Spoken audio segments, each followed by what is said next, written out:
नमस्कार, सनातन विचार में आपका स्वागत है। अगर आपने चैनल सब्सक्राइब नहीं किया तो प्लीज़ सब्सक्राइब करें, वीडियो को लाइक करें, शेयर करें, कमेंट करें। आज जिस पुस्तक पर हम चर्चा कर रहे हैं वह चौखंबा विद्या भवन द्वारा प्रकाशित श्री महर्षि वेद व्यास प्रणीत कल्कि पुराण है। मूल भाषा अनुवाद सहित संपादक एवं व्याख्याकार श्री राम स्वरूप शर्मा जी हैं। जो पुस्तक है इसमें कुल पृष्ठ 320 हैं करीब, और मूल्य इसकी 300 रुपये है। ऑनलाइन मैंने मंगवाई थी चौखंबा की वेबसाइट से, उस पर 20% की छूट मिली थी। पीछे चौखंबा द्वारा प्रकाशित विभिन्न पुराणों की सूची दी गई है। पुस्तक में किसी भी प्रकार की भूमिका या प्राकथन, निवेदन इत्यादि कुछ भी इंट्रोडक्शन या बैकग्राउंड पुराण के बारे में नहीं दिया गया है। सीधे सीधे जो है पुराण प्रारंभ हो जा रही है प्रथम अध्याय से।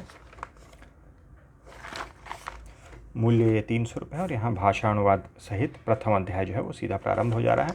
तो पुराण के बारे में कुछ बैकग्राउंड इन्फॉर्मेशन के लिए हम डॉक्टर R.C. हाजरा जी की स्टडीज़ इन उप पुराण वॉल्यूम 1 देख लेते हैं, जिसमें कि सौर और वैष्णव उप पुराणों के बारे में जानकारी दी गई है। तो इसमें अगर हम कल्कि पुराण के सेक्शन में आएँ,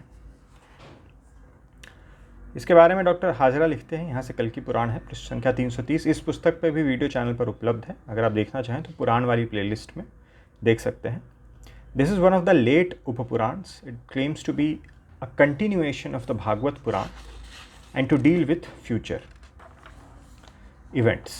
As a matter of fact, it describes the deeds of Vishnu to be performed at the close of Kali Yuga, when he will be born as Kalki, son of Vishnu Yash and Sumati of Sambhal Gram.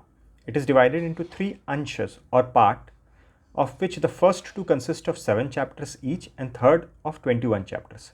यानी कि 7-7 14 और 21 कुल 35 अध्याय हैं, जो कि 3 अंशों में या भागों में विभक्त हैं। The contents of this chapters are as follows.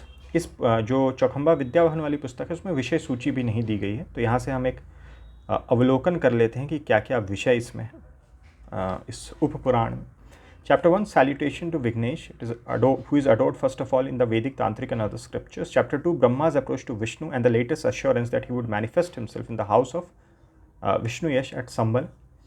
3 में Kalki's study of Vedas and various sciences with Bhargava Ram, यानी कि श्री परशुराम.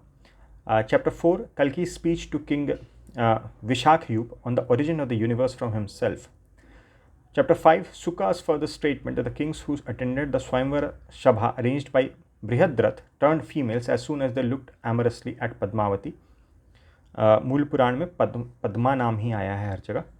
Chapter 6 में Suka's return to Singhala at the request of Kalki. 7 में Padmavati's description of the method of worshipping Vishnu.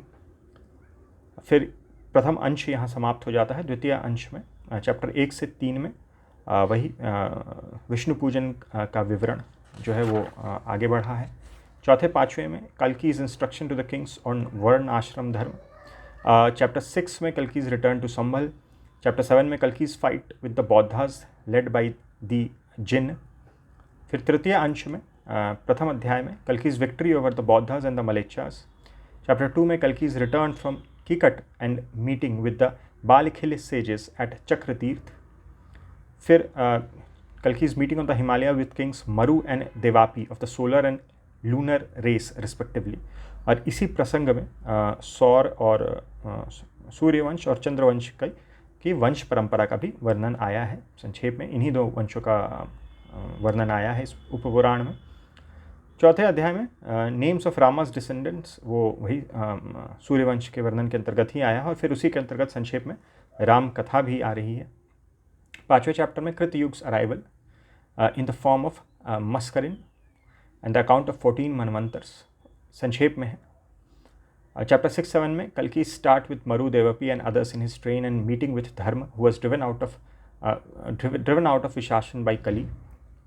Chapter 8 से 13 में Kalki's arrival at Bhallat Nagar which was ruled by Vaishnava king Shashidhwaj, और Shashidhwaj conversation with his wife Sushanta. आत्मज्ञान से संबंधित जो प्रसंग आ रहे हैं इस पुराण में, उपपुराण में, वह 1-2 स्थानों पे हैं, जिनमें से मुख्यतः इसी जगह पे आए हैं। Sassidhwaj's conversation with his wife Sushant, in which he justifies his decision for war by referring to Dvaita-Dvait system of philosophy. Shashidhwaj's fight with Kalki and his capturing the latter in an unconscious state to his own house. Sushanta's eulogy of Kalki, यानी कि उनकी स्तुति.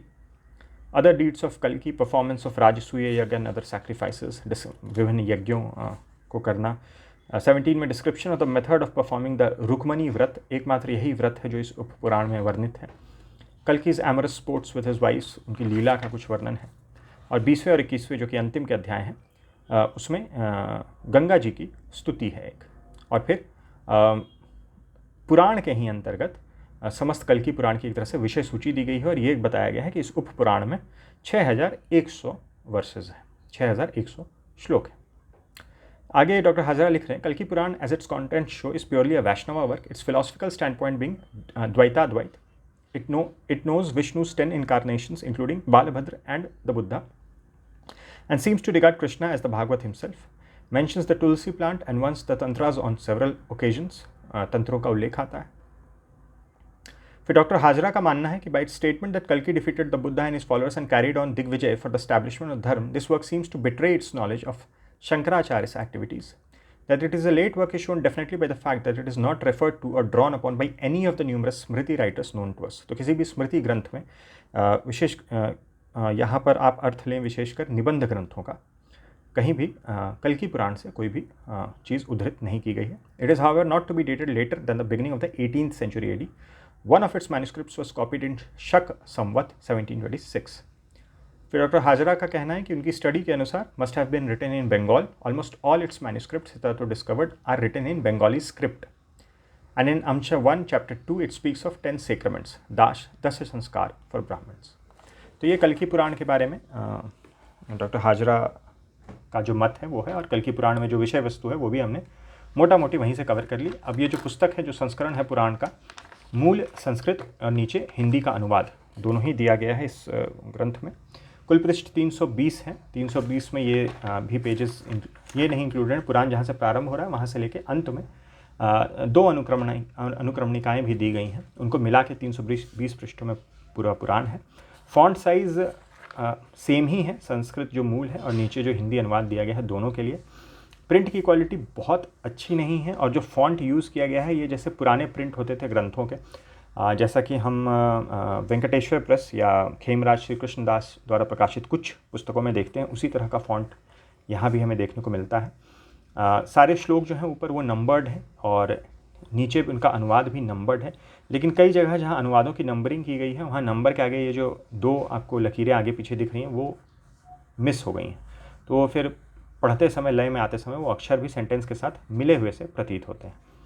Print कहीं कहीं हल्का है, वैसे हल्का होने की वजह से उतनी दिक्कत नहीं है. एक आध जगह अक्षर जो है थोड़े उलट फेर हुए हैं कुछ जगहों पे, या फिर कहा जाए कई जगहों पे. ऐसे यहाँ पर देखिए ऊ तो सही टाइप हुआ है, लेकिन ऊ के जगह टी टाइप हुआ है. अब वो किस कारण से हुआ है वो मुझे पता नहीं. तो उसके जगह 30 ऐसे इस तरह से लिख के आ रहा है. और इस तरह की त्रुटियाँ जो हैं वो 8-10 जगहों पे होंगी. बाकी जगहों पे ऊ का सही उपयोग दिख रहा है. ये पहला अंश है. अध्याय जो समाप्त हो रहे हैं, विवरणम नाम प्रथमो अध्याय, वो ऐसा कोई अलग पेज से दूसरा अध्याय नहीं स्टार्ट किया गया है. मूल में ही अगर हम देखेंगे तो यहीं पे से पता चलेगा कि एक अध्याय समाप्त हो गया, अब दूसरा अध्याय प्रारंभ हो गया है.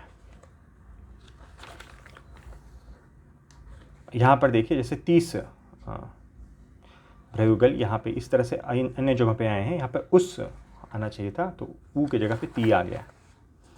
तो प्रथम अंश यहाँ सप्तम अध्याय के साथ समाप्त हुआ, और इस जगह पर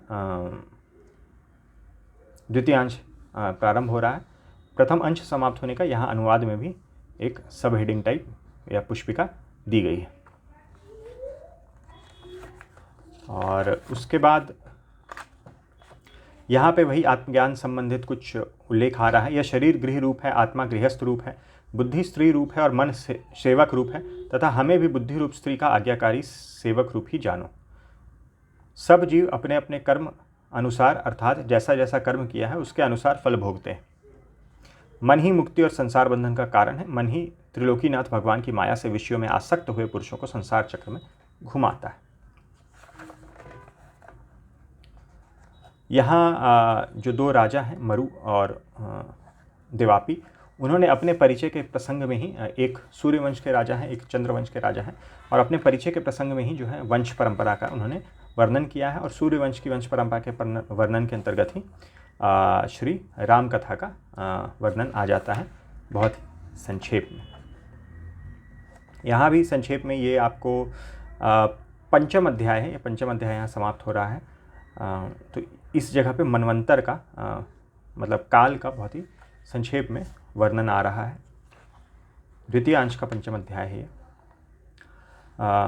फिर यहाँ वही अध्यात्म से संबंधित कुछ प्रश्न उठे हैं, और फिर उस शशिध्वज जो हैं वो आगे उसके उत्तर बता रहे हैं। शशिध्वज भक्ति और भक्तों के लक्षण पूछने लगे। राजा बोले कि भगवत भक्ति किसको कहते हैं, और विधि का जानने वाला भक्त किसको कहते हैं। भक्त पुरुष क्या कार्य करता है, क्या भोजन करता है, कहाँ निवास करता है और कैसी बातें करता है। तो उसी के संदर्भ में फिर आगे जो है वो इस जगह पे ये जो आपके मूल और हिंदी का अनुवाद है, इन दोनों को विभाजित बस एक ये लकीर कर रही है। हर पृष्ठ पे देखिएगा ये लकीर है, ऊपर मूल है, नीचे हिंदी का अनुवाद है। इस पृष्ठ संख्या पे जो कि है 255, उस पर ये लकीर मिस हो गई थी, तो ये मिक्सअप हो गया है, मूल संस्कृत और नीचे हिंदी का अनुवाद। यहाँ फिर ये अंत के अध्याय हैं, यहाँ गंगा जी की स्तुति आ रही, और उसके पश्चात जो है यहाँ से हे सौनकादि ऋषियों, इस कल्कि पुराण में पहले परम प्रवीण मार्कंडेय जी के साथ शुकदेव जी का संवाद वर्णन किया है, फिर अधर्म के वंश का वर्णन किया है, फिर कल्कि भगवान के वृतांत कहा है। इस प्रकार से समस्त जो एक पुराण है, ये जो कल्कि उपपुराण है, इसकी विषय सूची आप कह सकते हैं, या इसमें जो विषयों का वर्णन आया है वह इस अध्याय में प्रस्तुत कर दिया गया है, इस अध्याय के अंतर्गत। तो मूल पुराण और हिंदी का जो अनुवाद है वो पृष्ठ संख्या 288 पे समाप्त हो जा रहा है। फिर एक शब्द सूची दी गई है कुछ पृष्ठों में, और शब्द सूची के पश्चात श्लोक अनुक्रमणिका दी गई है। तो ये शब्द सूची थी, उसके बाद से श्लोक अनुक्रमणिका है, और दोनों मिलाकर पृष्ठ संख्या 320 पे पुस्तक समाप्त हो जाती है। तो ये थी कुछ जानकारी चौखंबा विद्या भवन द्वारा प्रकाशित कल्कि पुराण के बारे में। वीडियो देखने के लिए बहुत बहुत धन्यवाद। मिलते हैं अगले वीडियो में।